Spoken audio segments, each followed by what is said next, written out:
बिस्मिल्लाहिर्रहमानिर्रहीम। तमाम सुनने वालों को मेरा सलाम। आज के लेक्चर में हम डिस्कस करेंगे क्वेश्चन नंबर 6 एक्सरसाइज 8.2 का।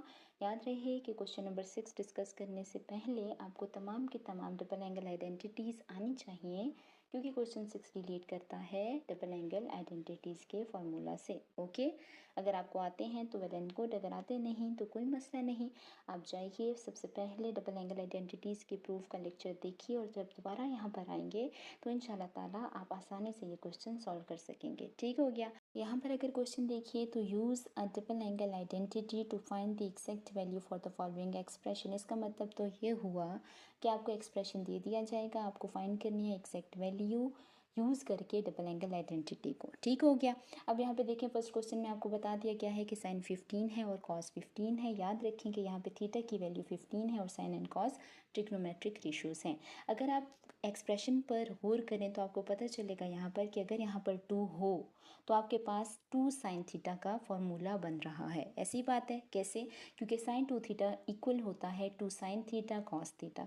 तो यहाँ पर अगर 2 नहीं है, अगर हम इसको सिंपल मल्टीप्लाइंग एंड डिवाइडिंग 2 करते हैं तो यहाँ पर 2 आ जाएगा। ओके, तो कर लेते हैं। यहाँ पर डिवाइड कर लिया गया है 1/2 और 2 को मल्टीप्लाई कर लिया गया है साइन थीटा और कॉस थीटा के साथ। तो यहाँ पे फॉर्मूला बन जाएगा 2 साइन थीटा कॉस थीटा, और ये किसके इक्वल होता है? साइन 2 थीटा के।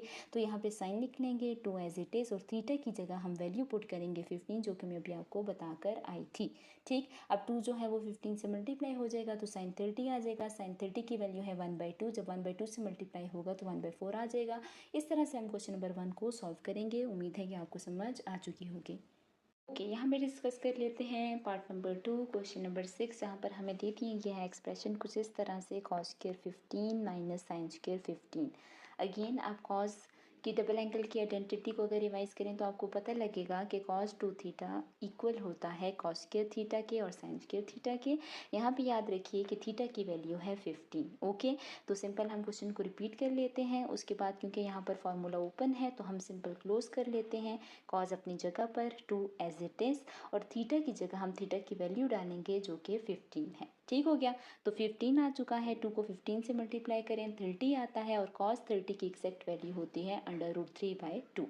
ओके, अब अगर क्वेश्चन नंबर 6 पार्ट 3 की बात कर ली जाए तो एक्सप्रेशन कुछ इस तरह से है 1 minus 2 sine square theta. Theta की वैल्यू क्या है? π/8। तो अगेन ये cos 2 थीटा का फार्मूला है, अगर आपको याद हो तो।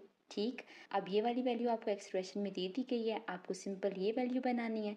सबसे पहले आप क्वेश्चन रिपीट करें। सेकंड स्टेप में आप cos अपनी जगह पर रखें, 2 अपनी जगह पर रखें, और थीटा की वैल्यू को पुट करते हैं जो कि है π/8। अब यहाँ पर देखें तो कटिंग हो रही है, 2 1 सा 4 सा, इस तरह से यहाँ पर वैल्यू आ गया cos π/4, और cos π/4 किसके इक्वल होता है? 45 डिग्री के। ठीक, और cos 45 की वैल्यू है 1/√2। तो इस तरह से हम सॉल्व करेंगे पार्ट नंबर 3 को। उम्मीद है कि आपको समझ आ रही होगी।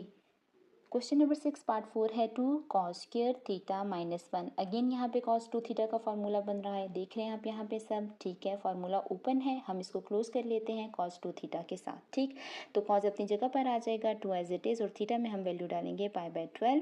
π/12 आ चुका है। यहाँ पर कटिंग करें, 2 के टेबल पर ये कटिंग हो रही है, तो इस तरह से π/6 आ चुका है। π/6 को हम cos 30 लिख सकते हैं। cos 30 की वैल्यू होती है √3/2। ओके, क्वेश्चन नंबर 6 पार्ट 5 को अगर देखें तो 2 tan theta 1 minus tan square theta given है, और ये किसके इक्वल होता है? tan 2 थीटा के। क्योंकि फार्मूला ओपन है तो सिंपल क्लोज कर दें। tan अपनी जगह पर 2 एज इट इज़, और थीटा में वैल्यू डालें π/12। ठीक हो गया।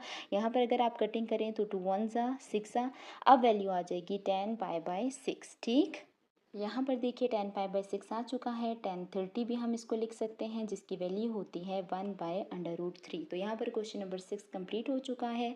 निहायत आसान क्वेश्चन था, मुझे उम्मीद है कि ये आपको अच्छे से समझ आ चुकी होगी।